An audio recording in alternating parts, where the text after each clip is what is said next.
Sunday School teacher, I'm glad that you've joined us for our time of study today as we get ready for this lesson.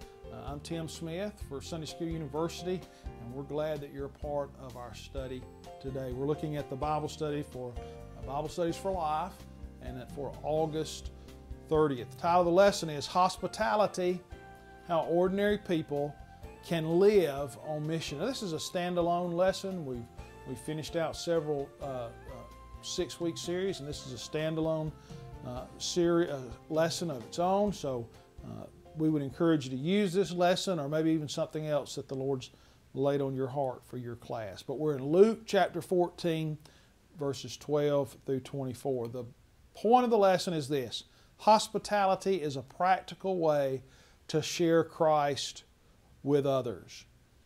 The event that we're looking at in the passage today probably took place in the last 6 months of Jesus' earthly ministry.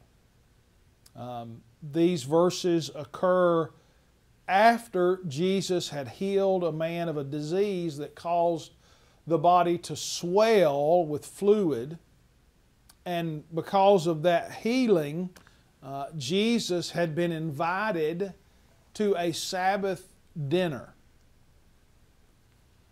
The beginning of the chapter, Jesus tells the dinner guest a parable that taught if we sought honor, then we would be humiliated. But if they would be humble, they would receive great honor.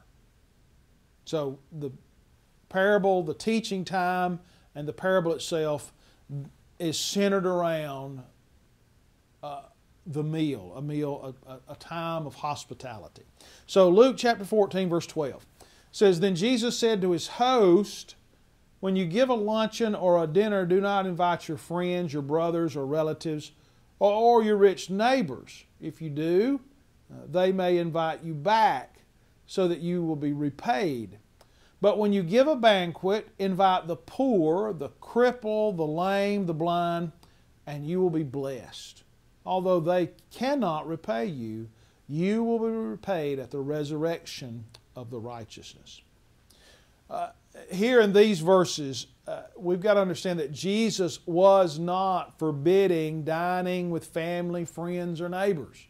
That's not what he's saying. He's saying, he's not telling us you can't have any more meals with your family. That's not what he's talking about. What he was saying was that we were to include those that could not return a gift. We need to help people, and then we need to be hospitable toward those that can give us and offer us nothing. These that were mentioned, the cripple, the lame, the blind, those people were the socially outcast of Jesus' day. They were worth nothing. And so society at that time said, because of your shortcoming, because of your handicap, you're an outcast. You offer us nothing. You're no value to us. And so you can just go out the city and die. We really don't care about you. But Jesus said, no, you need to invite them to a party. Jesus said that if we would see